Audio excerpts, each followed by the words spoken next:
আজ থেকে আমাদের সকল সম্পর্ক এখানেই শেষ। তোমার মাথা কি ঠিক আছে?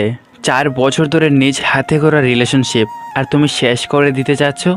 হ্যাঁ, আমি খুব ভেবেচিন্তেই বলছি। আজ থেকে তুমি তোমার রাস্তায় আর আমি আমার রাস্তায়। আর হ্যাঁ, আজকের পর থেকে আমাকে কল করার চেষ্টাও করবে না। বাই। নীলা, দাঁড়াও, আমার একটা শেষ প্রশ্নের উত্তর দাও, তারপর তুমি চলে গেলেও আমি বাধা দিব না। হ্যাঁ, খুব তাড়াতাড়ি বল, আমার হাতে একদম সময় নেই। আমার কি দোষ ছিল যে আমাকে ছেড়ে চলে যাচ্ছ? তোমার কোনো দোষ নেই, দোষ তুমি গরিব। দোষ তোমার ভালো কোনো চাকরি নেই। আমার চাহিদা মেটাবার মতো তোমার কোনো টাকা নেই। আমি গরিব, এটা কি আমার দোষ? আর আমার ভালোবাসা কি কোনো মূল্য নেই তোমার কাছে? ভালোবাসা? আজকাল ভালোবাসার কোনো মূল্য হয় না। যা হয় তা শুধুই আবেগ। আর হ্যাঁ, কালকে আমার বিয়ে, দেশের নামকরা টপ বিজনেসম্যানের সাথে। তুমি কিন্তু অবশ্যই আসবে। হ্যাঁ, অবশ্যই আসবো তোমার বিয়েতে। আর আমি আসবো না, তোমাকে আমার তরফ থেকে সেরা উপহার দেব। ঠিক আছে, অপেক্ষায় থাকবো। এই কথা বলে নীলা চলে গেল।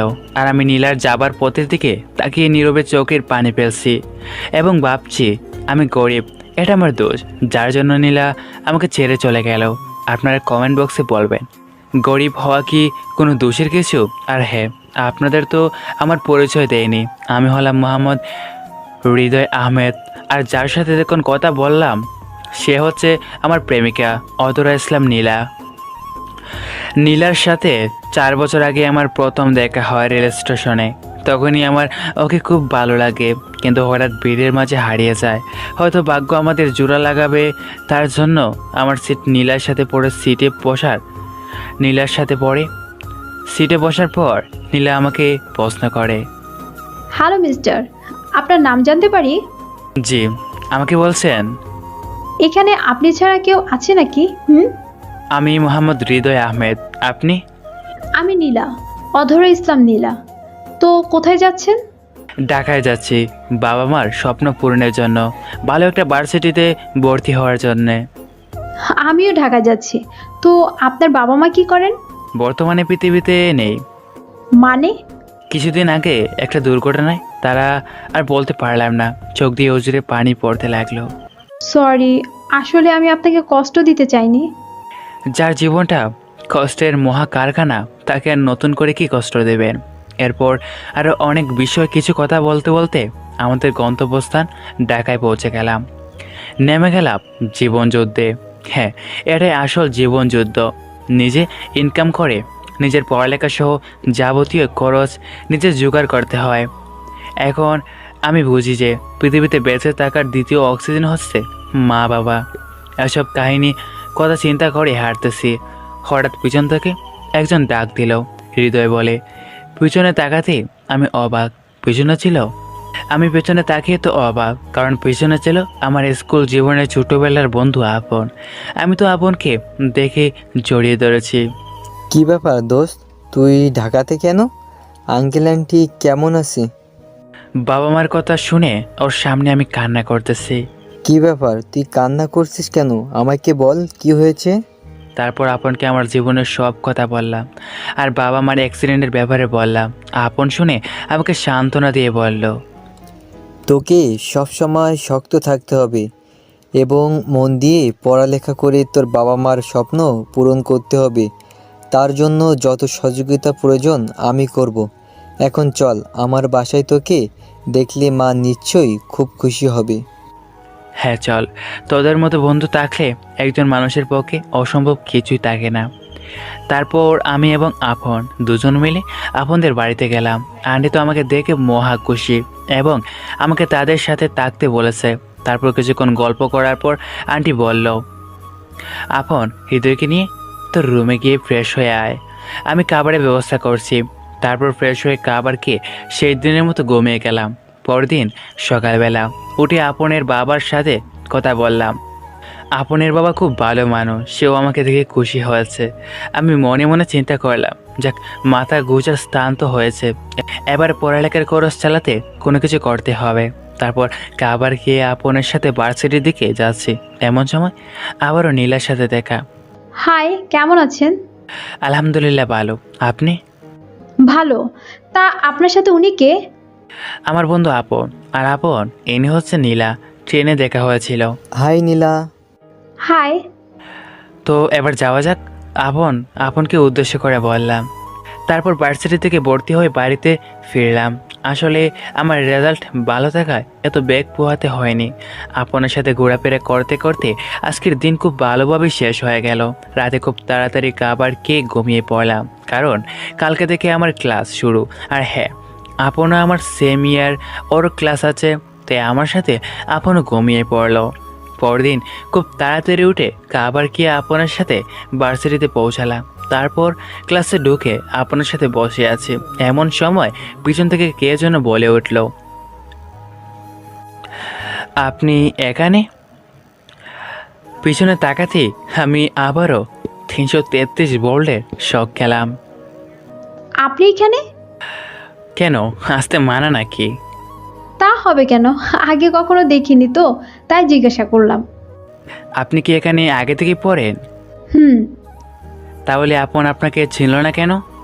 খেয়ে বলেছে চিনি নাই, এমনি না দেখার ভান করেছে। তো মনোযোগ দিয়ে ক্লাস করেন, আমি যাই। একথা বলে চলে গেলাম। অন্যদিকে দেখি আপন একটা মেয়ের সাথে কথা বলছে। আমি তাদের কাছে গিয়ে শুনি। প্লিজ বাবু, রাগ করো না। কালকে হৃদয়ের সাথে ভার্সিটিতে আসছিলাম, তাই আর তোমার সাথে দেখা করতে পারি নাই। কে হৃদয়, আর ভার্সিটিতে কেন? আমি গিয়ে তাদের কাছে গিয়ে আপন কিছু বলার আগেই বললাম, জি আমি হৃদয়, আর কালকে আমার ভর্তির জন্য এসেছিলাম। ও সরি আপন, আমার ভুল হয়ে গেছে। না সমস্যা নেই হৃদয়, তোর সাথে পরিচয় করিয়ে দিই। ও হচ্ছে হিমু, আমার জিএফ। হাই। হাই। আচ্ছা, তাহলে আমি আপনাকে কি বলে ডাকবো, ভাবি নাকি আপু? কেন হিমু বলে ডাকবা, আর তুই করে আপনকে যেরকম ভাবে ডাকো। আচ্ছা, তাহলে তোকেও তুই করে ডাকতে হবে। তাহলে বন্ধু। আমিও এক হাত এগিয়ে দিয়ে বললাম, বন্ধু। হিমুর সাথে কথা বলতে বলতে ক্লাসে 4 চলে আসে। আজকে ভার্সিটিতে আমার প্রথম ক্লাস। একটু সংকোচ বোধ করলেও সবগুলো ক্লাস মনোযোগ দিয়ে করলাম। ক্লাস শেষে, হৃদয়, আজ চল আড্ডা দিব। আপনারা হয়তো ভাবছেন রাকিব, সুহান এরা আবার কে। আজ ক্লাসে এদের সাথে পরিচয় হয়। তারপর আমি, আপন, হিমু, রাকিব, টুম্পা, সুহান আমরা সবাই অনেকক্ষণ আড্ডা দিলাম। সন্ধ্যায় আমি এবং আপন ওদের সবাইকে বিদায় জানিয়ে বাড়িতে এসে খাওয়া দাওয়া শেষ করে ঘুমের রাজ্যে পাউন্ডি জমালাম। এভাবে দিনগুলো বেশ ভালোভাবে চলছিল। নীনার সাথে খুব ভালো সম্পর্ক হয়। আর হ্যাঁ, আমি এখন আর আপনদের বাসায় থাকি না। আপনের বাবা মা আমাকে যদিও আসতে দিতে চাইছিল না, তবুও নিজের বিবেকের কাছে হার মেনে ওদের বাড়ি থেকে চলে আসি। কোনোরকম দুটো টিউশনি জোগাড় করে আমার খরচ চালাতে হয়। এমন সময় আমার ফোন বাজছে। হ্যালো, আসসালামু আলাইকুম। ওয়ালাইকুম আসসালাম। কোথায় তুমি? কেন, বাসায়? ভার্সিটিতে আসবে না? যাবো তো। ও আচ্ছা, তাড়াতাড়ি এসো, তোমার জন্য একটা বড় সারপ্রাইজ আছে। কি সারপ্রাইজ? এটা সিক্রেট, বলা যাবে না, যখন দিব তখন জানবে। এই কথা শেষ করে নীলা ফোন কেটে দিল। আমি আর কিছু না ভেবে টিউশনে গেলাম। টিউশন শেষ করে সোজা ভার্সিটির দিকে রওনা দিলাম। ভার্সিটির সামনে গিয়ে দেখি নীলা নীল শাড়ি, নীল চুড়ি পরে নীল পরীর মতো দাঁড়িয়ে আছে। আমি আবারও নীলার ওপর ক্রাশ গেলাম। কি ব্যাপার, নীল পরী এখানে কি করছেন? আপনি কি রাস্তা বলে দুনিয়াতে চলে আসছেন নাকি? কেন, তোমার জন্য অপেক্ষা করছি। আর হ্যাঁ, তোমার জন্য আমি দুনিয়াতে নেমে এসেছি। এখন ফাইজলামি বাদ দিয়ে এটা পরে আসো, যাও। আমি এখন এটা কোথায় চেঞ্জ করব? আমি কিচ্ছু শুনতে চাই না, অনলি 5 মিনিট সময় দিলাম। যা বাবা, মাত্র 5 মিনিট? আমি আর কিছু না বলে সেখান থেকে চলে আসলাম। এসে এদিক ওদিক তাকিয়ে দেখে একটা ক্লাসরুম পুরাই পাকা। আমি আর দেরি না করে ড্রেসটা চেঞ্জ করলাম। আর আপনাদের তো বলাই হয়নি, ওই ব্যাগে নীল পাঞ্জাবি ছিল। তারপরে ওই নীল পরে চলো কাজ শেষ।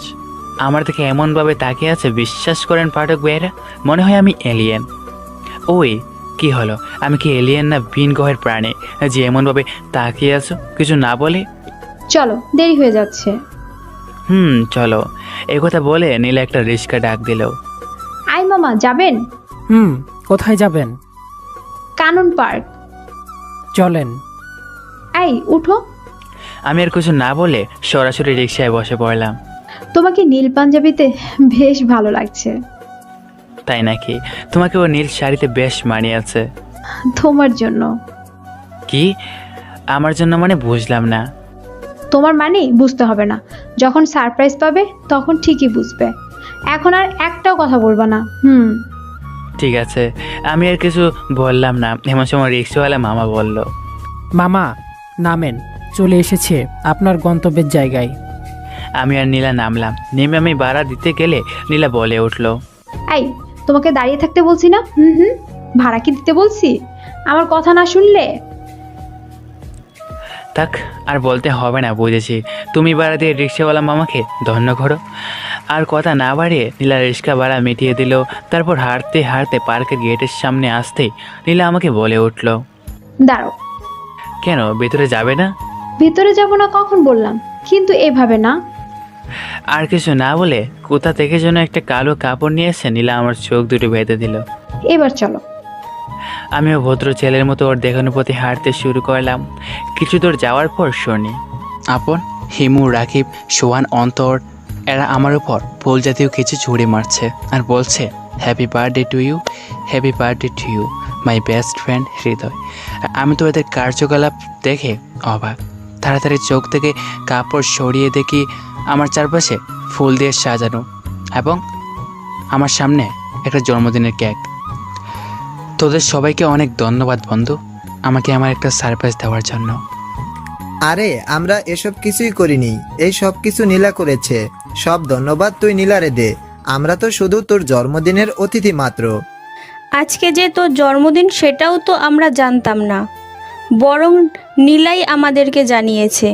আমি যেই নীলার দিকে তাকিয়ে আছি ঠিক তখন নীলা এক গুচ্ছ গোলাপ ফুল নিয়ে হাঁটু মাটিতে গেঁথে আমাকে বলতে শুরু করলো, যদি বলো তোমায় কথা মনে পড়ে কতবার, আমি বলবো চোখের পাতা নড়ে যতবার। যদি বলো তোমায় ভালোবাসি কত, আমি বলবো আকাশে তারা আছে যত।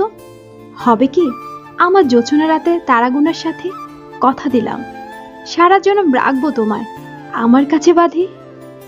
নীলার কথা শুনে আমি কি বলবো ভেবে পাচ্ছিলাম না, কারণ আমি অসহায়, যে কিনা দুনিয়ার এক পানিতে বাসমান শ্যাওলার মতো।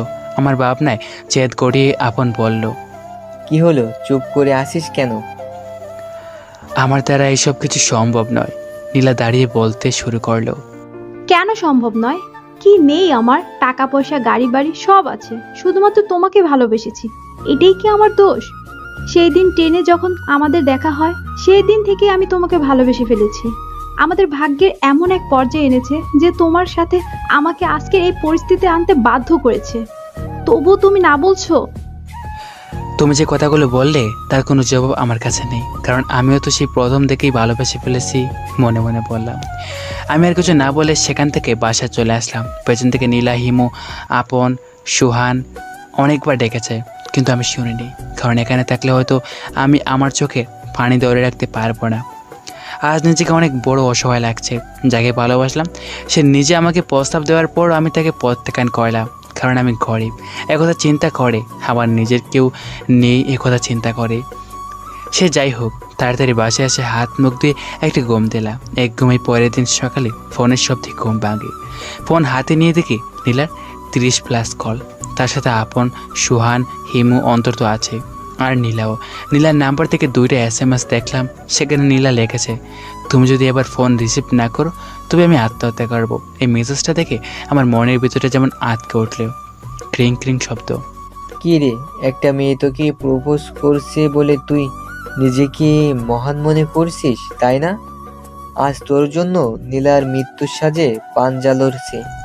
এসে দেখে যা তোর জন্য মেয়েটা আজ কিভাবে কষ্ট পাচ্ছে হাসপাতালে বেডে শুয়ে শুয়ে।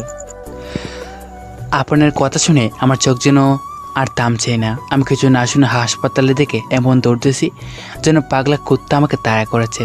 সেখানে গিয়ে দেখি আপন, হিমু, সুহান, নীলার বাবা, মা, ছোটো ভাই বসে কান্না করছে। আমাকে দেখে আপন তেড়ে এসে নীলার রুমের সামনে নিয়ে গেল।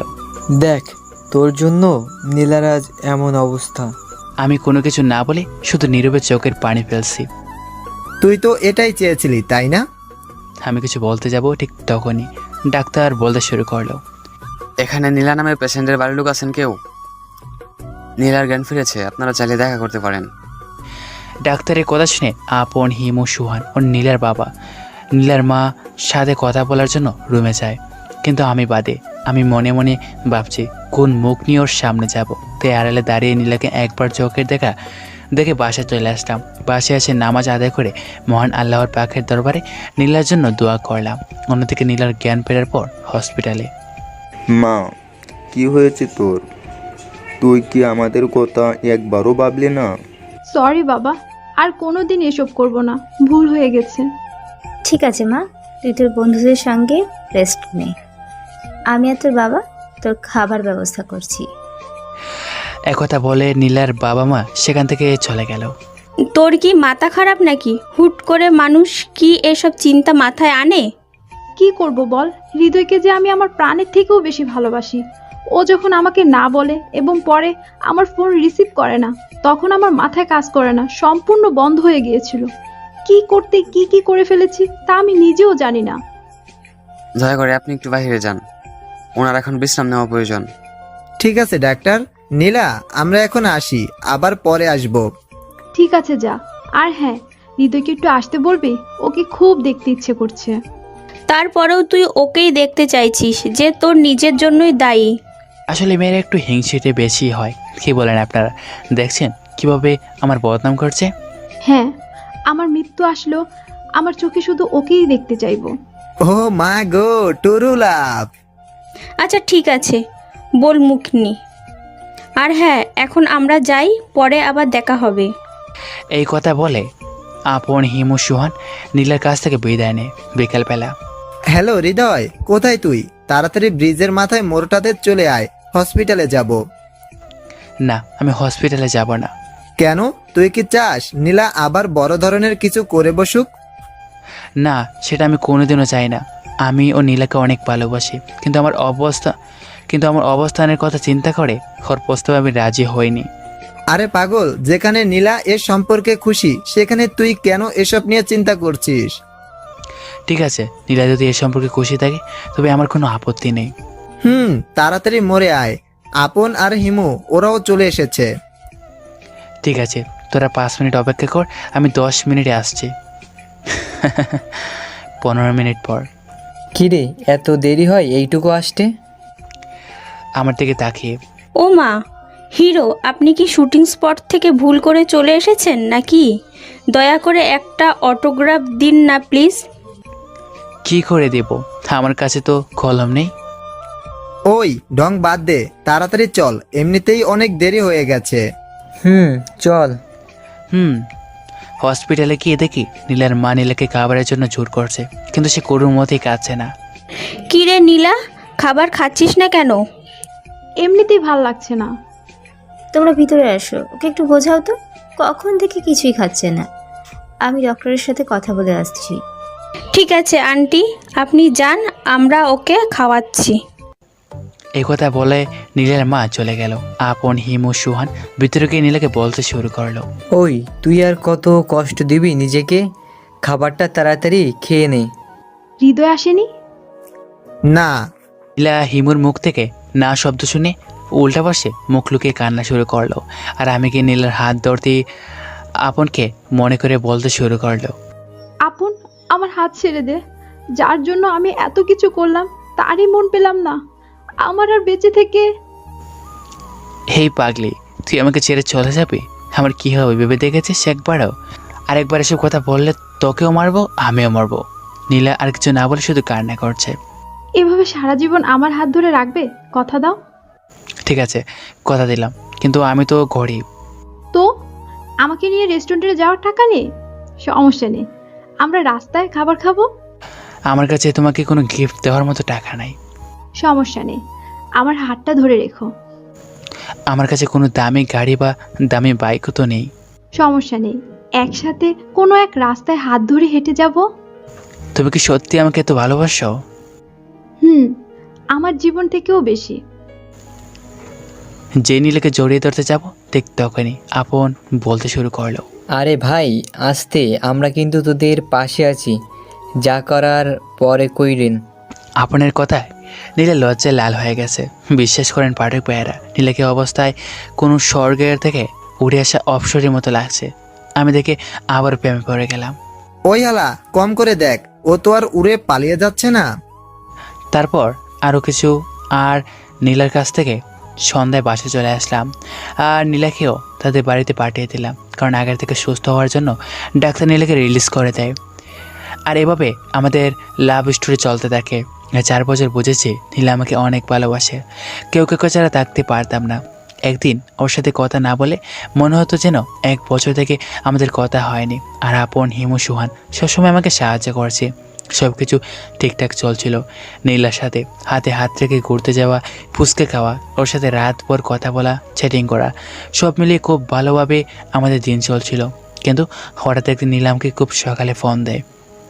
হ্যালো, আসসালামু আলাইকুম। সালামের জবাব দিয়ে বলল, আজকে 10টায় গোল্ডেন রোজ গার্ডেনে দেখা করতে পারবে? খুব আর্জেন্ট দরকার আছে।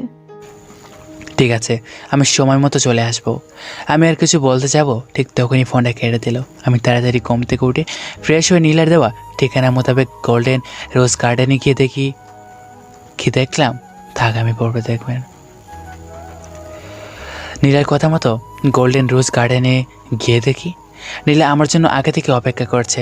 আমি আমার মোবাইল বের করে দেখি 9:50 বাজে। আমি তো অবাক, কারণ হচ্ছে গত 4 বছর এই প্রথম আগে থেকে আমার জন্য অপেক্ষা করছে। কী ব্যাপার, আজ সূর্য কোন দিকে উঠেছে? মজা করা বাদ দাও। আমি তোমাকে কিছু গুরুত্বপূর্ণ কথা বলার জন্য ডেকেছি। কথাগুলো বলে আমি চলে যাব। হ্যাঁ বলো, কি বলবে? আজ থেকে আমাদের সকল সম্পর্ক এখানেই শেষ। তারপরে সব ঘটনা আপনারা প্রথম পর্বে জেনেছেন। এতক্ষণ তো 4 বছর থেকে গড়ে যাওয়া ঘটনাগুলো শুনলে। এবার বাস্তবে আসা যাক। দোকান থেকে 1 পাতা গমের বড়ি ও 2 প্যাকেট সিগারেট নিয়ে বাসার উদ্দেশ্যে রওনা হলাম। বাসায় গিয়ে একটা সিগারেট মুখে নিতে কাশি শুরু হলো। কিন্তু কি করব, নীলাকে তো আমাকে বলে থাকতে হবে। আস্তে আস্তে দোয়া উড়াচ্ছি, আর মনে হচ্ছে যেন কষ্টগুলো সিগারেটে দোয়ার সাথে বিলীন হয়ে যাচ্ছে। জীবনে কোনোদিন সিগারেটে হাত দিয়ে চুয়ে দেখিনি, কিন্তু কেন জানি না আজ মনে হচ্ছে তুমি আমার বেঁচে থাকা একমাত্র সম্বল। একে একে সব শেষ করে দূরে গমের বড়ি খেয়ে ঘুমিয়ে গেলাম। পরদিন ঘুম থেকে ওঠার চেষ্টা করছি, কিন্তু উঠতে পারছি না। কে যেন আমার হাত পা বেঁধে রেখেছে। এরকম মনে হচ্ছে খুব কষ্ট করে উঠে মোবাইলটা হাতে নিয়ে দেখি দুপুর 12টা বাজে। মোবাইলে কল লিস্টে গিয়ে নীলার নাম্বার কিছু আমি ট্রাই করলাম, কিন্তু বারবার ফোন কেটে দিচ্ছে এবং কিছুক্ষণ পর ফোনটা বন্ধ করে রাখলাম। আমি আর ফোন না দিয়ে নিজের মনটাকে বুঝিয়ে রাখলাম। বললাম যে ও যদি অন্য কারোর সঙ্গে সুখে থাকে তবে আমি কেন পারবো না? আমি তোকে নিজের মন থেকে সত্যিকার অর্থে ভালোবাসি।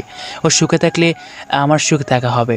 হয়তো মহান আল্লাহ তাআলা আমার ভাগ্যে রাখেনি, কিন্তু নীলা সারা জীবন আমার মনের কাঠগড়ায় আসামি হয়ে থাকবে। নিজের মনকে বুঝ দিচ্ছি আর চোখ দিয়ে অজুরে ঝর্ণা বয়ে চলছে, আর তা আমার কোনো নাম গন্ধই নেই। তখন মনে পড়লো রাতের কথা, যে রাতে সিগারেটের ধোঁয়ার সাথে আমার কষ্ট কিছুটা হলেও কমেছিল।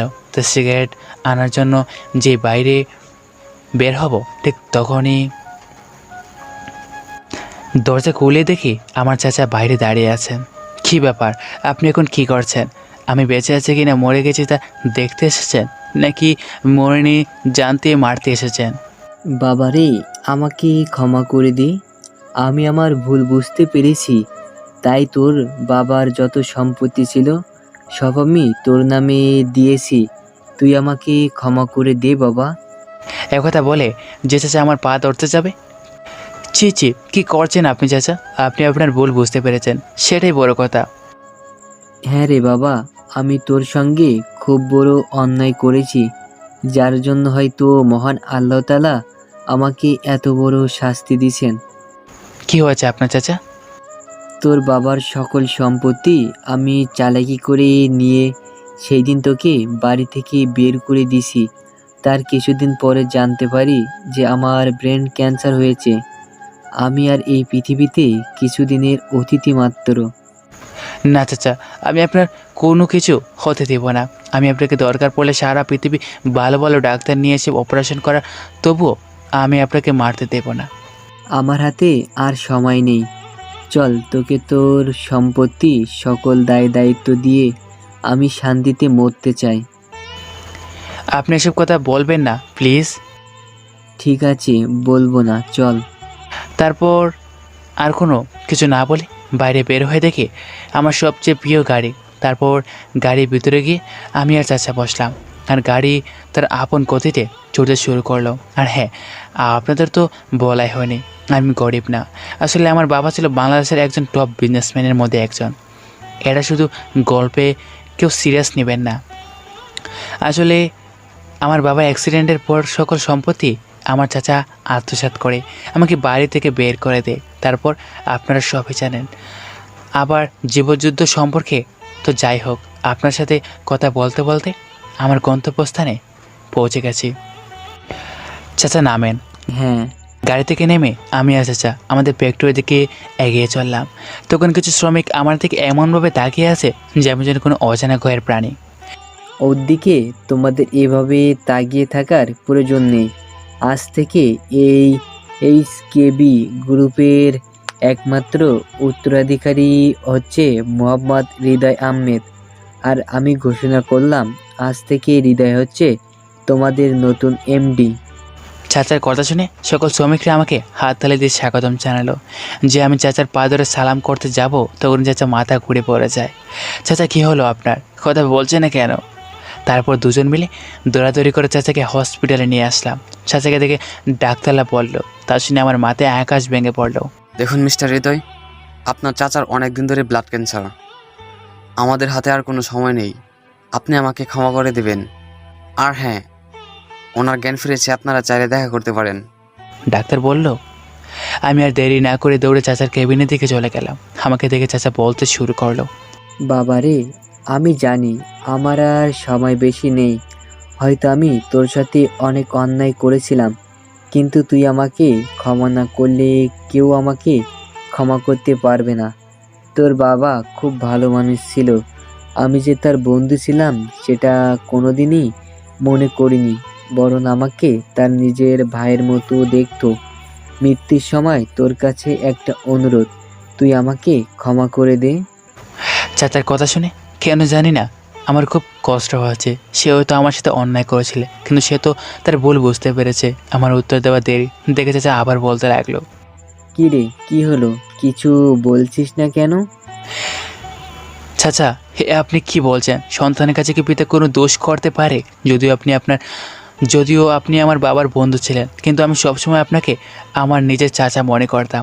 আমার কথা শেষ হতেই চাচা পেছন থেকে কে যেন আব্বু বলে চিৎকার করে উঠলো। পিছনে তাকিয়ে তো আমি অবাক। পিছনে তাকিয়ে দেখি একটা মিষ্টি পরীর মতো মেয়ে দাঁড়িয়ে আছে। আসলে ওর নাম হচ্ছে জান্নাত, চাচার একমাত্র আদরের মেয়ে। ছোটোবেলায় ওর মা মারা যাওয়ার পর সে বিদেশে যাওয়ার কারণে অনেক দিন দেখা হয়নি। জান্নাত চাচাকে দেখে বলতে শুরু করলো, আব্বু তোমার কি হয়েছে, এভাবে শুয়ে আছো কেন? মারে, কারোর বাবা মা চিরদিন বেঁচে থাকে না। তোর মা মারা যাওয়ার পর তোকে আমি অনেক কষ্টে কোলে কুঠে পিঠে মানুষ করেছি। বাবা হৃদয়, তোর কাছে আমার একটা অনুরোধ, আমি মারা যাওয়ার পর আমার মেয়েটাকে দেখে রাখবি, কথা দে। ওর চোখে কোনোদিনও পানি আসতে দিবি না। কথা দিলাম চাচা। অন্যদিকে জান্নাত কোনো কিছু না বলে শুধু কান্না করছে। হৃদয় বাবা, আমি আর তোমার বাবা তোমাদের ছোটবেলা থেকেই বিয়ে ঠিক করে রেখেছিলাম, কিন্তু এখন তো আমি আর থাকবো না, তাই জান্নাতকে আমি তোমার হাতে তুলে দিলাম। চাচা একথা বলতে না বলতে শেষ নিঃশ্বাস ত্যাগ করে। আমি ডাক্তারকে ডাক দিলে ডাক্তার তাকে মৃত ঘোষণা করে। চাচার মৃত্যুর খবর শুনে আমার বুকটা কষ্টে ফেটে যাচ্ছে। না চাইতেও চোখ দিয়ে পানি ধরে রাখতে পারছি না। আর অন্যদিকে তো জান্নাতকে কোনোভাবেই সামলানো যাচ্ছে না। তারপরে চাচার জানাজা করে দাফন সম্পন্ন করে বাসার দিকে চললাম। পথে আজান হওয়ার কারণে নামাজ পড়ে বাড়িতে গিয়ে দেখি জান্নাত এখনো কান্না করছে। আমি কি জান্নাতের কাঁধের উপর হাত রাখতে জান্নাত চমকে ওঠে। তারপর আমি বলতে শুরু করলাম, কারো বাবা আবার কারো মা, অথবা কারো বাবা মাকে একসাথে নিয়ে মহান আল্লাহ তাদের পরীক্ষা করেন। তোমাকে কিছু বলে সান্ত্বনা দেওয়ার বাসা আমার নেই, তবুও বলছি যে চলে গেছে তার জন্য কান্না করে লাভ নেই। তোমার চোখের পানি তার কাছে পৌঁছাবে না। বরং তুমি যদি নামাজ আদায় করে তার জন্য দোয়া করো, তবে তার আত্মার শান্তি পাবে। আজান হয়ে গেছে, ওজু করে নামাজ আদায় করে নাও। আমার কথাগুলো শুনে জান্নাত মন দিয়ে কে যেন চিন্তা করলো। তারপর চোখ দুটো কোনো রকম মুছে বাথরুমে চলো গেল। হয়তো অজু করতে। কিছুক্ষণ পর দেখে জান্নাত একটি জায়নামাজ নিয়ে মাটিতে বিছিয়ে নামাজ পড়তে শুরু করলো। আর এদিকে আমি নীলার কথা প্রায় ভুলেই গেছি। ওর কথা মনে পড়লে মনটা খুব খারাপ হয়ে যায়। কিন্তু আমার মনে হয় নীলা আমার দুঃস্বপ্ন ছিল। যে স্বপ্নগুলো পূরণ না হওয়াই ভালো। আমার ভাবনা ছেদ গড়িয়ে জান্নাত বলল। আমার না খুব খিদা পেয়েছে। জোরো সোরো হয়ে ছোট বাচ্চার মতো জান্নাত বলল, ঠিক আছে তুমি বসো, আমি তোমার জন্য খাবারের ব্যবস্থা করছি। আমার ফোনটা বের করে থেকে রাত 12টা বাজে। এখন খাবার কোথায় পাবো, তাই নিজেই খাবার তৈরি করার জন্য রান্না করে গেলাম। আসলে আগে নিজের খাবার আমি নিজেই তৈরি করতাম, তাই আমার খাবার তৈরি করতে কোনো সমস্যা হয় না। কোনো রকম কিছু খাবার বানিয়ে টেবিলে রেখে জান্নাতকে ডাকতে এসে দেখি জান্নাত ঘুমাচ্ছে। এই অবস্থায় জান্নাতকে যে কত সুন্দর লাগছে তা আপনাদের বলে বোঝাতে পারবো না। ওকে তো সুন্দর লাগছে যেন জান্নাত থেকে নেমে আসা কোনো অপসরই আমার সামনে ঘুমিয়ে আছে। 4 বছর নীলার সাথে রিলেশন থাকার পরেও ওকে থেকে যে ফিলিংস না হয়, জান্নাতকে দেখে তার থেকে বেশি ফিলিংস হয়। হয়তো মহান আল্লাহ তাআলা নীলাকে নয় জান্নাতকে আমার জন্য বানিয়েছে। তার দিকে যত তাকিয়ে ততই যেন নেশার মতো ঘুর লেগে যায়। সবচেয়ে আকর্ষণীয় হচ্ছে ওর ঠোঁট, যা আমাকে চুম্বকের মতো আকর্ষণ করে। ওর দিকে তাকিয়ে থাকতে কখন যে সকাল হয়ে গেছে তা আমি কল্পনা করতেও পারিনি। জান্নাত ওঠার আগে অজু করে ফজরের নামাজ আদায় করলাম। তারপর রান্নাঘরে গিয়ে নিজের সাধ্য মতো রান্না তৈরি করলাম। খাবারগুলো টেবিলে রাখতেই দেখি জান্নাত আমার দিকে খুব করুণ দৃষ্টিতে তাকিয়ে আছে। কী ব্যাপার, ঘুম কেমন হলো? এসো খাবার তৈরি, খেয়ে নাও। আপনি শুধু শুধু আমার জন্য এত কষ্ট করছেন। শুধু মানে? শুধু শুধু নয় তো কি, আমি একটা মেয়ে, যেখানে আমার খাবার তৈরি করার কথা সেখানে আপনি। ওই আপনি কি? হ্যাঁ, তুমি বলে ডাকা যায় না? আর হ্যাঁ, তোমাকে রান্না করতে হবে না, এখানে আসো খেয়ে নাও, আমার আবার অফিসে যেতে হবে। আমার দমক শুনে জান্নাত কিছু না বলে চুপচাপ বসে পড়লো। কিন্তু কাঁদছে না। কি ব্যাপার, কাঁদছো না কেন? আমার এই কথা বলতে জান্নাতের চোখ দিয়ে তাকে থেকে জান্নাত কান্না করছে। এই তুমি কান্না করছো কেন? খাবার পছন্দ হয়নি? না সেটা না, আব্বুর কথা খুব মনে পড়ছে। আব্বু আমাকে সবসময় খাইয়ে দিত, এখন তো আর তিনি নেই, তাই খাবার সময় তার কথা খুব মনে পড়ে। ও এই ব্যাপার, এদিকে আসো, আমি খাইয়ে দিচ্ছি। না না, আপনাকে কষ্ট করতে হবে না, আপনি কি অফিসে যান? তোমাকে না বললাম আমাকে তুমি করে বলতে? আর হ্যাঁ, আমি যা বলেছি তাই আমার কথা, উপরে কোনো কথা নাই। তারপরে আমার দমক শুনে জান্নাত ছোটো বাচ্চাদের মতো আমার দিকে একটু এগিয়ে বসলো। আর আমিও ছোটো ছোটো লোকমা করে ওর মুখে খাবার তুলে দিতে থাকলাম। আসলে আমি চাচ্ছিলাম যে জান্নাতকে খাইয়ে দেয়, কিন্তু একথা বলতে সাহস হয়ে ওঠে না। কিন্তু জান্নাত যখন বললো তখন মেঘনা চাইতেও বৃষ্টির মতন হলো। আমি জান্নাতকে খাইয়ে দিচ্ছি আর জান্নাত খুব তৃপ্তি সহকারে আমি জান্নাতকে খাইয়ে দিচ্ছি আর জান্নাত খুব তৃপ্তি সহকারে খাচ্ছে। ওর মুখে কী যে মায়া, শুধু মন চায় যে সারা দিন শুধু আমার মুখের দিকে তাকিয়ে থাকি। তারপর খাওয়া দাওয়া শেষ করে অফিসের দিকে চললাম। যদিও অফিসে পুরাতন কর্মচারী প্রায় সবাই আমাকে চেনে, তবুও নিজেকে এক নতুন হাঙ্গিকে তৈরি করলাম। তারপর জান্নাতের কাছ থেকে বিদায় নিয়ে অফিসের দিকে রওনা হলাম। গাড়িটা নিয়ে অফিসের সামনে গিয়ে আমি অবাক। আসলে অফিসের গেটের সামনে গিয়ে হর্ন দেওয়ার সাথে সাথে দারোয়ান দরজা খুলে দেয়। আমি ভিতরে তাকাতে দেখি অফিসের সকল স্টাফ ফুল নিয়ে দাঁড়িয়ে আছে, আর অফিসটাও খুব ভালো করে সাজানো হয়েছে। গাড়ি থেকে নামতে সবাই ফুল দিয়ে শুভেচ্ছা জানালো। সবার সাথে শুভেচ্ছা বিনিময় শেষে আমি আমার কেবিনে ঢুকতেই আগে সব কিছু মনে পড়তে শুরু করলাম। আসলে এই কোম্পানিটা আমার আব্বু খুব যত্ন করে সাজিয়েছিলেন, কিন্তু আব্বু আম্মুর অ্যাক্সিডেন্টের পর চাচা মানে জান্নাতের আব্বু নকল কাগজ দেখে আমাকে বাড়ি থেকে বের করে দেয়। তারপর সব ঘটনা আপনারা সবাই জানেন। এসব ঘটনা মনে পড়তে নিজের অজান্তেই চোখের খুন বেয়ে পানি পড়ছে শুরু করলো। ম্যানেজারের কথায় আবার বাস্তবে ফিরে এলাম। বাবা, হৃদয়, আমি জানতাম তুমি আসবেই। এই HKB ইন্ডাস্ট্রিজ তোমার আব্বু নিজ হাতে গড়ে রেখে গেছেন, আর সেটা অন্য কেউ অন্যায়ভাবে দখল করবে সেটা মহান আল্লাহ তাআলা কোনোদিনও মেনে নেবে না। আসলে আঙ্কেল, মানুষের কপালে মহান আল্লাহ তাআলা তার জন্মের সময় সব কিছু লিখে দেন। আমার কপালে যা লিখেছেন তাই হয়েছে। আসলে আগের কথাগুলো মনে করে আর কষ্ট বাড়াতে চাই না, যা হবার তা তো হবেই। আসলে আমি তোমাকে পরীক্ষা করার জন্য এই কথাগুলো বললাম। তুমি আমার পরীক্ষায় ফুল নম্বর পেয়েছো। তুমি এই কোম্পানির বস হওয়ার যোগ্যতা রাখো। আপনারা সবাই আমার পাশে থাকলে এবং আমার জন্য মন ভরে দোয়া করলে আমার কাছে কোনো কাজই কঠিন হবে না। এখন তুমি কাজ করো, কোনো সমস্যা হলে আমাকে ডাক দিও। কথা বলে ম্যানেজার চলে গেল, আর আমি আমার নিজের মতো কাজ করতে থাকলাম। সারাদিন কাজ শেষে বাড়ির দিকে রওনা হলাম। আসলে আজ প্রথম দিন ছিল, তাই কাজ বুঝতে বুঝতে দিন পার হয়ে গেছে। হঠাৎ রাস্তার পাশে লক্ষ্য করে দেখি দুইটা বাচ্চা ছেলে রাস্তার পাশে শুয়ে কাতরাচ্ছে। আমি তাড়াতাড়ি গাড়ি থেকে পানির বোতল বের করে নিয়ে তাদের সামনে গিয়ে বলি, কী ব্যাপার, তুমি এভাবে শুয়ে আছো কেন? নাও পানি খাও। দুজনে পাগলের মতো পানি খেতে থাকলো। তোমাদের নাম কি আর কেন এভাবে রাস্তার পাশে শুয়ে আছো? আমার নাম ইয়াসিন এবং ওর নাম হচ্ছে আকিবুল। আজকে প্রয়োজনের তুলনায় কম ভিক্ষা করার জন্য আমাদের ভাই করে দিছে। কি, তোমাদের দিয়ে ভিক্ষা করানো হয়? হ্যাঁ স্যার, যেদিন ভিক্ষা কম পাই সেদিন খাবারও দেয় না, রাইতে থাকতেও দেয় না। ওই এতিমখানায় যে দেখাশোনা করে ওই লোকটি খুব খারাপ। ওদের কথা শুনে যতটুকু বুঝলাম ওরা এতিমখানায় থাকে। কি বলছো তোমরা? তোমরা যে এতিমখানায় থাকো তার নাম কি? না স্যার, কইতে পারব না। ওরা জানলে পরে আমাদেরকে খুব মারবে। তোমরা এটা নিয়ে চিন্তা করো না, তোমরা শুধু এই এতিমখানার নাম বলো, তোমাদের কথা কেউ জানতে পারবে না। ঠিক আছে স্যার, কইতাছি। আমরা যে এতিমখানা থাকি তার নাম হচ্ছে SKB আহমেদ শিশু সদন এতিমখানা। ওদের মুখ থেকে এই এতিমখানার নাম শুনে আমার মাথার উপর আকাশ ভেঙে পড়ল। কারণ হচ্ছে এই এতিমখানাটা আমার আব্বু প্রতিষ্ঠান করেছিল এবং যাদের দায়িত্ব দিয়েছিল তারা যে এরকম কাজ করবে তা আমার জানা ছিল না।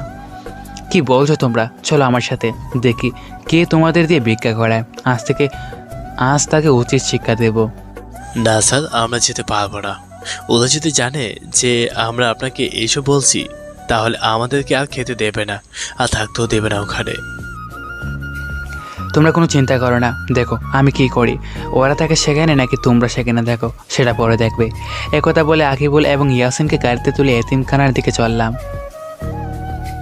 অন্যদিকে জান্নাত বসে বসে শুধু হৃদয়ের কথা ভাবছে। সে সকালের কথাগুলো মনে করে একা একা মিটি মিটি হাসছে। যে সকালে তাকে হৃদয় কত পরম যত্নে খাইয়ে দিয়েছে। হৃদয় আসছে না দেখে সে বারবার ফোন হাতে নিয়ে হৃদয়কে ফোন করার কল্পনা করে, কিন্তু কোনো একটা অজানা টানে সে কল দিতে পারে না। সে মনে মনে বলছে, কি ব্যাপার, এখনো হৃদয় আসছে না কেন? ওনাকে ছাড়া তো আমার ভালো লাগছে না। তাহলে কি আমি ওকে ভালোবেসে ফেললাম? না না, এ কি ভাবছি আমি? এসব নিয়ে যেন ওর দ্বিধাদ্বন্দ্বের শেষ নেই। অপরদিকে হৃদয়, ইয়াসিন এবং আকিবুলকে সাথে নিয়ে এতিমখানার সামনে চলে আসে। তোমাদের কি বলেছে মনে আছে তো? হ্যাঁ স্যার, খুব ভালো করে মনে আছে। তাহলে তোমরা যাও, আমি যা বলেছি তাই করো। তারপর ওরা আমার কথা অনুযায়ী এতিমখানার ভিতরে গেল। এতিমখানার খাদেম বলতে শুরু করলো, কিরে, তোদের সাহস তো কম না? আমি তোদের বের করে দেওয়া সত্ত্বেও তোরা কার হুকুমে এখানে এসেছিস? আমি পেছন থেকে বলে উঠলাম, আমার হুকুমে। ওই, তুই হুকুম দেওয়ার কে? রুবেল, লাঠিটা নিয়ে আয় তো, আজ ওকে বুঝিয়ে দেবো যে আমার উপর হুকুমদারি করার ফল কি। আমি কিছুক্ষণ ওদের সামনে জুড়ে জুড়ে হাসলাম এবং বললাম, কি তোরা আমাকে মারবে? এই SKB আহমেদকে মারবি? তোদের তো সাহসের প্রশংসা করতে হয়। আমার মুখ থেকে SKB আহমেদ শুনে সবাই চমকে যায়। স্যার, আমাকে মাফ করে দিন, আমার ভুল হয়ে গেছে। এরকম কাজ আমি আর কোন জীবনেও করব না। তোদের ভুল ক্ষমার অযোগ্য। আমার আব্বু এই এতিম ছেলেদের দেখাশোনার জন্য তোকে নিযুক্ত করেছিল, কিন্তু তুই তাদের দিয়ে ভিক্ষা করাস। আমার কথা বলা শেষ হতেই না হতেই পুলিশ আসে। ওকে এমন শাস্তি দিবেন যাতে সারা জীবন মনে রাখে। একথা বলে পুলিশ খাদেমকে দৌড়ে নিয়ে যায়। কাল থেকে তোমাদের নতুন খাদেম আসবে, আর হ্যাঁ, আমি তোমাদের প্রতি সপ্তাহে এসে দেখে যাব। ঠিক আছে বলে সবাই একসাথে বলে উঠল। আর আমি এতিমখানার সবার কাছ থেকে বিদায় নিয়ে বাসার দিকে চলে আসলাম। যাবার সময় জান্নাতের জন্য কিছু আইসক্রিম নিলাম। বাসায় গিয়ে কলিং বেল চাপ দেওয়ার সাথে সাথে দেখি জান্নাত দরজা খুলে আমাকে জড়িয়ে ধরে কান্না করতে থাকে। কি ব্যাপার, কান্না করছো কেন? কিছু না বলে কান্নার গতি আরও বাড়িয়ে দেয়। আরে কি হয়েছে বলবে তো নাকি? অফিস থেকে ফিরতে এত লেট হয়, আমার চিন্তা হয় না বুঝি? আমার জন্য তো চিন্তা হয় বুঝি? আমি তোমার খেয়ে যে আমার জন্য চিন্তা করবে? জান্নাত আমার কথা শুনে লজ্জা মাথায় কন্ডে বলল, জানি না। তাই নাকি? তাহলে কালকে থেকে আরও দেরিতে আসবো। তুমি ঘুমিয়ে পড়ো, আমার কাছে এক্সট্রা চাবি আছে, সেটা দিয়ে ভিতরে চলে আসবো। আর হ্যাঁ, কালকে আমার জন্য তোমাকে চিন্তা করতে হবে না। কালকে দেরি করে আসলে তোর পা ভেঙে হাতে ধরিয়ে দেব। ও মা, তুমি কি জান্নাত নাকি জান্নাত রূপে কোনো ডাইনি? কি আমাকে ডাইনি ডাকা? আজকে তোমাকে মজা দেখাচ্ছি, তোমার ঘর মটকাবো আমি। এই কথা বলে যে জান্নাত আমাকে ধরতে আসবে ঠিক তখনই জান্নাতকে কোলে তুলে নেয়। হ্যাঁ, আমাকে কোলে থেকে নামাও। চমকে উঠে মনে মনে বললাম, কি মেয়ে রে বাবা, যেখানে আপনি ছাড়ার কথা বলে সেই মেয়ে থই করে বলছে। মনে হয় আসলেই বুঝে ধরেছে। কি হলো, নামাচ্ছিস না কেন? না, আমি নামাবো না। নামালে যদি তুমি আমাকে মারো? তাহলে কি মার খাওয়ার ভয়ে সারা জীবন এভাবে কোলে তোলে রাখবে নাকি? এই তোমার হয়েছেটা কি? হ্যাঁ, একবার তুই আবার তুমি। আমার জিনিস আমি যা ইচ্ছা তাই করব, তা তুমি বলার কে? তোমার জিনিস মানে? হ্যাঁ, আমারই তো জিনিস। আমি তোমাকে দুদিনে অনেক ভালোবেসে ফেলেছি। তুমি কি হবে আমার পথ চলার সাথে? রাখবে কি সারা জীবন তোমার কাছে বাঁধি? কথা শোনার জন্যই তো আমি অনেকক্ষণ থেকে অপেক্ষা করছি। আমি তোমাকে ভালোবাসি, কিন্তু এখন তোমাকে আমার কোল থেকে নামাতে হবে। তোমার ওজন আমার হাত পুরাই শেষ। কি? আমার ওজন অনেক? তুই বলতে চাস আমি মোটা? এই, তুই আমাকে নামা, না হলে আমি তোকে তোর কোলে থেকেই ঘাড় মটকাবো। কি মেয়ে রে বাবা, সেকেন্ডে গিরগিরির মতো রং বদলায় না জানো? তুমি তো খুবই পাতলা। তুমি আবার সারা রাত দেখো, আমি কিছুই বলবো না। হ্যাঁ, এটাই তোমার শাস্তি। সারা রাত আমাকে কোলে নিয়ে দাঁড়িয়ে থাকবে। ভয় বললাম। আসলে হয়েছে কি জানো, দুপুরে তুমি খেয়েছো কি না খেয়েছো সেই কথা মনে করে দুপুরে খাইনি, যাতে রাতে তুমি আমাকে খাইয়ে দাও সেজন্য। কি? তুমি দুপুরে খাওনি? মনে মনে বললাম। তাহলে প্ল্যানটা কাজে দিয়েছে। না, তোমার কথা চিন্তা করে খাইনি। তুমি আমাকে এত ভালোবাসো? হ্যাঁ, জীবনের থেকেও বেশি। তাই নাকি? হুম। তাহলে আমাকে এভাবেই নিয়ে রান্নাঘরে যাও, আমি তোমাকে খাইয়ে দিচ্ছি, কিন্তু কোল থেকে নামানোর চেষ্টাও করবা না।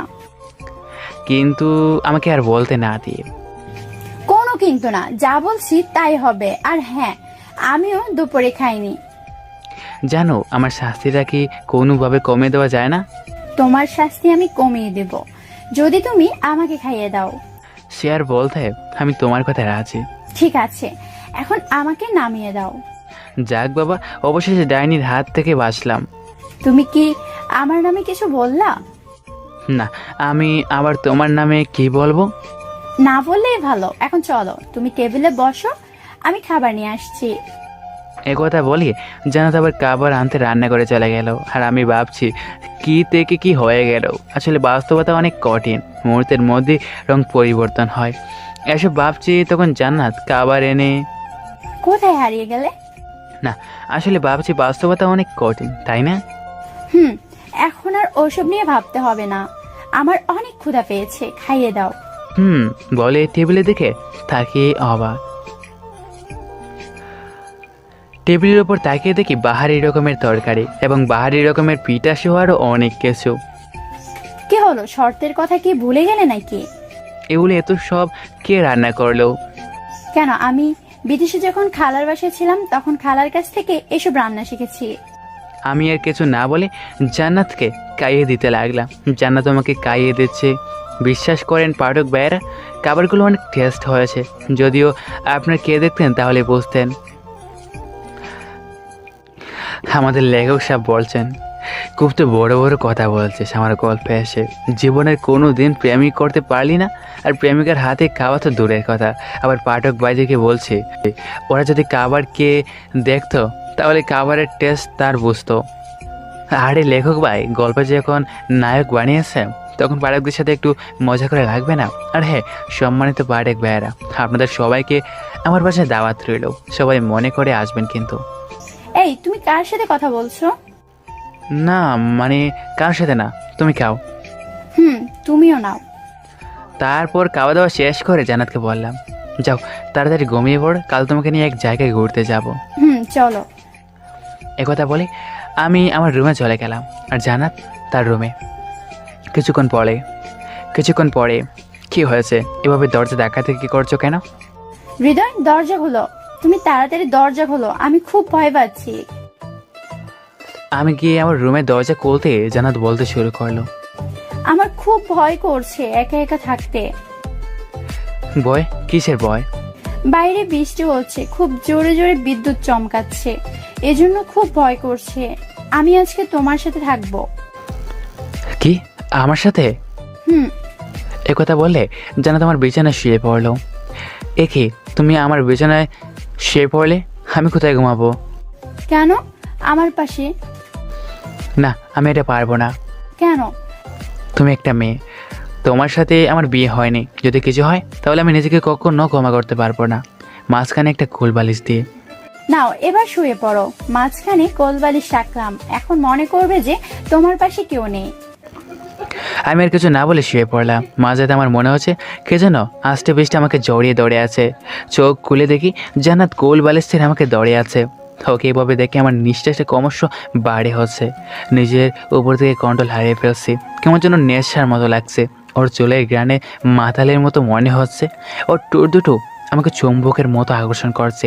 আমি আর কিছু চিন্তা না করি ওর টুরে টুর ডুবিয়ে দিলাম। জান্নাত জেগে উঠে নিজেকে আমার উপর আবিষ্কার করে এবং অনুভব করে যে আমি তার টুটে কিস করছি। জান্নাত নিজেও দিশেহারা হয়ে পড়ে। তারপর জান্নাত রেসপন্স দিতে শুরু করে। জান্নাত রেসপন্স পেয়ে আমি আরও পাগলের মতো হয়ে যাই, কিন্তু পরক্ষণে আমি জান্নাতকে ছেড়ে দিই এবং অন্য রুমে চলে যাই।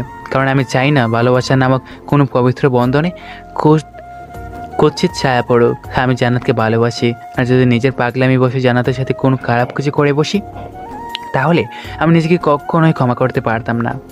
প্রিয় পাঠক ও পাঠিকারা, আপনাদেরকে বলছে ভালোবাসা হচ্ছে একটি পবিত্র বন্ধন, সেখানে মানুষ অনেক কিছু করে বসে, কিন্তু এটা ইসলামের দৃষ্টিকোণ থেকে হারাম। আসুন আমরা হারাম কাজ থেকে বিরত থাকি। নিজেকে আজ কেমন যেন অপরাধীর মতো মনে হচ্ছে। বারবার শুধু একই কথা মনে পড়ছে যে আমি এখন করতে যাচ্ছিলাম। অন্যদিকে জান্নাত এরকম দ্বিধাদ্বন্দ্বের মধ্যে আছে, কারণ এক্ষুনি কী হতে চলছিল তার অজানা। সেও হৃদয়কে অনেক ভালোবাসে, কিন্তু সে এতক্ষণে এটা বুঝে গেছে যে হৃদয় কেন উঠে অন্য রুমে চলে গেছে। এটার জন্য সে হৃদয়কে না, বরং তাকে দোষারোপ করছে। হৃদয় এবং জান্নাত দুজনে নিজেদেরকে দোষারোপ করছে। তারা এই ব্যাপারে দুজনেই অনুতপ্ত। এসব ভাবতে ভাবতেই সকাল হয়ে যায়। হৃদয় চিন্তা করে সে আজকে জান্নাতকে বিয়ে করবে, তাই সে তার বিয়ে অন্তর সাহেবকে ফোন দেয়। হ্যালো স্যার, আসসালামু আলাইকুম। হ্যালো।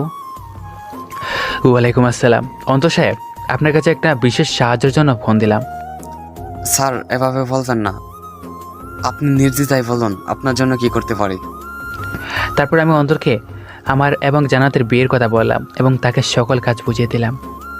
জি স্যার, আপনার কোনো চিন্তা করতে হবে না, আমি সব সময় সব কাজ করে দেব। অন্তর কল কেটে দেওয়ার পর আমার বন্ধু সুহানকে ফোন দিলাম। সুহান ফোন ধরতেই, হ্যালো। হ্যালো, কে বলছেন? তোর দুলাভাই, চিনেছিস এখন? আমি মজা করে বললাম। সরি, আপনি ভুল নাম্বারে কল করেছেন। আমার তো বোনই নেই, দুলাভাই আসবে কোথা থেকে?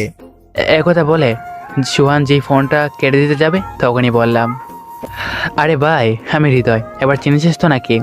হৃদয়, তুই কোথায়? তোর ফোন বন্ধ কেন? আমি আপন হিমু তোকে অনেক খুঁজেছি কিন্তু পাইনি। যেখানেই গেলি আমাদের তো বলে যেতে পারতি, তাই না? নীলা না হয় বিশ্বাসঘাতকতা করেছে, কিন্তু আমরা তো আর করিনি।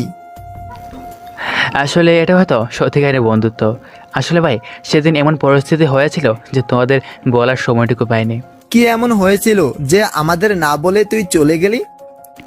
তাহলে শোন। তারপরে আমি সেদিনের পর থেকে সব ঘটনা বলতে শুরু করলাম। চাচার কথা, জান্নাতের কথা সব বললাম। আর এটাও বললাম যে আজ আমার আর জান্নাতের বিয়ে, তাই আপনার হিমুকে নিয়ে সুহান যেন কাজী অবশ্যই আমাদের জন্য অপেক্ষা করে। আচ্ছা দোস্ত, তুই কোনো চিন্তা করিস না, আমরা ঠিক সময়ে পৌঁছে যাব। ঠিক আছে বলেই ফোনটা কেটে দিলাম। তারপর ফ্রেশ হয়ে যেই বাইরে যাব তখনই দেখি জান্নাত আমার সামনে এসে বলতে শুরু করলো, আসলে কালকে যে ঘটনাটা হয়েছে তার জন্য সরি। সরি তো আমার বলার কথা, কারণ আমি নিজেকে কোনোভাবে কন্ট্রোল করতে পারিনি। ঠিক আছে, আর সরি বলতে হবে না। চলো। তারপর আমি আর জান্নাত খাওয়া শেষ করে তুমি না বলেছিলে আজকে আমাকে ঘুরতে নিয়ে যাবে? যাও তাড়াতাড়ি রেডি হয়ে আসো। তুমিও রেডি হয়ে নাও। আর কিছু না বলে আমিও রেডি হয়ে নিলাম, কিন্তু জান্নাত এখনও রেডি হয়নি। মেয়েদের যে রেডি হতে কত সময় লাগে তা তারাও জানে না। জান্নাত তুমি এসো, আমি গাড়িতে বসলাম। কিছুক্ষণ পর, হায় রে মানুষ জাতকে কি এত সময় লাগে নাকি? এই তো হয়ে গেছে। আমি ওর দিকে তাকাতেই আবারও ক্রাশ খেলাম, কারণ জান্নাতকে আজকে আমার পছন্দের নীল শাড়ি পরেছে, সাথে নীল চড়ি, কোপায় ফুল, ঠিক যেন নীল পরি। আমি ওর দিকে চোখ ফেরাতে পারছি না। কি হলো মিস্টার এসকিবি আহমেদ, অমন করে কি দেখছেন? পরি দেখি। ও তাই নাকি? এখন চলুন, দেরি হয়ে যাচ্ছে। ওঠো। আমি আর জান্নাত দুজনে মিলে প্রথমে কাজী অফিসে চললাম। কাজী অফিসের সামনে গাড়ি দাঁড় করাতেই জান্নাত প্রশ্ন করলো, এটা তো কাজী অফিস, এখানে কেন নিয়ে আসলে? এখানে মানুষ কিসের জন্য আসে? ঠিক তখনই পিছন থেকে কে যেন জড়িয়ে ধরলো। পিছনে তাকিয়ে দেখি সে আর কেউ নয়, সে হচ্ছে হিমু। হ্যাঁ, আমি হিমুকে কিছু বলতে যাব, তার আগে জান্নাত বলতে শুরু করলো, এই মেয়ে, তুমি বলা নেই কোয়া নেই ওকে জড়িয়ে ধরেছো? নিজের হবু বরকে জড়িয়ে ধরতে কি কিছু বলতে হয় নাকি? হবু বর মানে? হৃদয় ইনি কে আর কি বলছে? হৃদয় কি বলবে? আজকে আমাদের বিয়ে, তাই তো এখানে এসেছি। আর হৃদয়, এই ঝগড়াটে মেয়েটাকে? এ হচ্ছে জান্নাত, চাচার মেয়ে। আমার মুখ থেকে এই কথা শুনে জান্নাত আর নিজেকে কোনোভাবে কন্ট্রোল করতে পারলো না, সবার সামনে কান্না শুরু করে দিল। এদিকে আমি হিমুর কার্যকলাপ দেখে মনে মনে হাসছি। হৃদয়, উনি কান্না করছে কেন? মনে হয় খুশিতে কান্না করে দিছে, তাই না জান্নাত? ওই, আমার সাথে আর কথা বলবি না। একথা বলে যে জান্নাত চলে আসতে যাবে, ঠিক তখনই আমি ওর হাত ধরে ফেললাম। ওই হাত ছাড়, না হলে কিন্তু খুব খারাপ হবে। জান্নাতের কথা শুনে হিমু জোরে জোরে হাসতে শুরু করলো, এবং হিমুর সাথে আমিও। আবার দাঁত বের করে আসছিস কেন? হাত ছাড়বি নাকি চিৎকার করব? দোস্ত, ভাবি দেখে খুব রাগ করেছে, আজ তো তোকে শেষ করে ফেলবে। হিমুর মুখ থেকে বাবির নাম শুনে জান্নাত আশ্চর্য হয়ে তারপর চোখের পানি মুছে, হারামি, সব দোষ তোর। আমি কি করব? ভাবলাম তোর হবু বউকে একটু জ্বালাবো। তখনই পেছন থেকে আপন বলতে শুরু করলো, তুমি আমার ভাবিকে কি বললে? ভাবি কান্না করছে কেন? আপনারা এসব কি বলছেন? কিছুই তো বুঝতে পারছি না। তোমার কিছু বুঝতে হবে না, ভিতরে আসো, সব নিজেই বুঝতে পারবে। আর হ্যাঁ, এ হচ্ছে আমার বন্ধু আপন। হ্যাঁ, তখন যে তোমার সাথে অভিনয় করলে সে হচ্ছে আপনের জিএফ হিমু। এক মিনিট দাঁড়া। আবার কি হলো? আমি আপনার জিএফ না, আমি আপনার বউ। মানে হচ্ছে হিমু আমার বিয়ে করা বউ। বাবা মার সম্মতিতে আমাদের বিয়ে হয়েছে। কিরে, এখনো যাচ্ছিস না কেন? চল। আরে ভাই, মন খারাপ করিস না, তোকে আমাদের জন্য ট্রিপ দিমুনি। থাক, লাগবে না। তারপর কাজী অফিসের ভিতরে গিয়ে বিয়ের সমস্ত কাজ শেষ করে আমি, জান্নাত, সুহান, আপন, হিমু আমরা সবাই মিলে এতিমখানার বাচ্চাদের জন্য কাপড় এবং খাবার কিনতে গেলাম। কাপড় এবং খাবার কিনে সেখান থেকে সোজা এতিমখানায় গেলাম। সেখানে কি তাদেরকে সব দিয়ে বাসায় চলে আসলাম। বাসায় এসে জান্নাত পুরাই শখ, কারণ অন্তর বাড়িটাকে খুব সুন্দর করে সাজিয়েছে। কি হলো, সবাই ভিতরে চলো। এটা কি তোর বাসা? কেন? না, এমনি বললাম আর কি। তারপর সবাই বাড়ির ভিতরে গিয়ে অবাক, কারণ বাইরে চেয়ে ভিতরে আরো সুন্দর করে সাজানো হয়েছে। আমাদের ভাবনা চেত ঘুরি অন্তর বলল, স্যার, আপনার কথা মতো সব কাজ কমপ্লিট। আপনি চাইলে সব কিছু ঘুরে দেখতে পারেন। তার আর দরকার নেই, আপনাকে অনেক ধন্যবাদ। স্যার, ধন্যবাদের প্রয়োজন নেই, এটা আমার দায়িত্ব। আর হ্যাঁ স্যার, ম্যাডামের জন্য পাড়া থেকে লোক এসেছে, ম্যাডামকে রুমে পাঠিয়ে দিন। এ কথা বলে অন্তর চলে গেল। দোস্ত, তোর বাবিকে নিয়ে রুমে যা এবং আমার মনের মতো সাজিয়ে দিস। বাস্তবে নয়, বিয়ে নাই করলাম, তাই কি হয়েছে? গল্প যখন বিয়ে করেছি, বউকে ভালো করে সাজানো দরকার, তাই না? তুই কেন চিন্তা করছিস? তারপর হিমু জান্নাতকে নিয়ে রুমের ভিতরে চলে গেল। আমি, সুহান, আপন 3 বন্ধু মিলে অনেকদিন পর আড্ডা দিতে লাগলাম। ওদের সাথে আড্ডা দিতে দিতে কখন যে গভীর রাত হয়ে গেছে তা আমি কল্পনা করতেও পারিনি। তখনই হিমু এসে বলল, কিরে তুই এখানে এখন আড্ডা দিছিস কেন? ভাবি তোর জন্য অনেকক্ষণ থেকে অপেক্ষা করছে, যা রুমের ভেতরে। দোস্ত আমার না খুব ভয় করছে, তুই আজকে জান্নাতের সাথে যা করেছিস আজকে রুমে গেলে হয়তো আমাকে মেরেই ফেলবে। যা রুমে যা, বেঁচে থাকলে কাল দেখা হবে। বন্ধু যাই রে, যদি বেঁচে থাকি আবার ফিরে আসবো তোদের মাঝে। বাহ বাহ, কি কবিতা বলেন। ওই কবিতাকে ছাড় আর ওকে ধরে বাসর ঘরে ঢুকিয়ে বাঁশ দিয়ে দাও। বস তাই কর। একথা বলে ওরা তিনজন মিলে আমাকে বাসর ঘরে ঢুকিয়ে দিয়ে গেল। আমি ভেতরে গিয়ে দেখি জান্নাত কাঠের উপর বড় একটা গোমটা টেনে বসে আছে। আমি হালকা করে একটা কাশি দিতে একটু নড়াচড়ে উঠল, কিন্তু আমি তো শুনেছিলাম বাসর ঘরে বউ নাকি স্বামীর পা ছুঁয়ে সালাম করে। কিন্তু জান্নাত তো সালাম করবে দূরের কথা, কাছেই আসছে না। আমি আবার কাশি দিলাম। এবার জান্নাত নিজের গোমটা খানিক তুলে আমার দিকে আসতে লাগলো। ওর দিকে আসা দেখে আমি তো বয়ে শেষ, কিন্তু সব ভাবনার অবসান ঘটিয়ে জান্নাত আমাকে পায়ে হাত দিয়ে সালাম করলো এবং বলল, আসো আমরা 2 রাকাত নফল নামাজের মাধ্যমে আমাদের বিবাহিত জীবনের সূচনা করি। চলো। তারপর দুজনে অজু করে এসে মহান আল্লাহ তাআলার দরবারে 2 রাকাত নফল নামাজ আদায় করে নিলাম। কালকে যাই করতে পারিনি আজ তা করে দেখাবো। তো না করলো কে? একথা বলে জান্নাত নিজে আমার উপর ঝাঁপিয়ে পড়ল। আর তারপরে কি হলো সব ইতিহাসের পাতা। আর তারপরে কি হলো সব ইতিহাসের পাতায় লেখা আছে। আসলে আমার লজ্জা করে।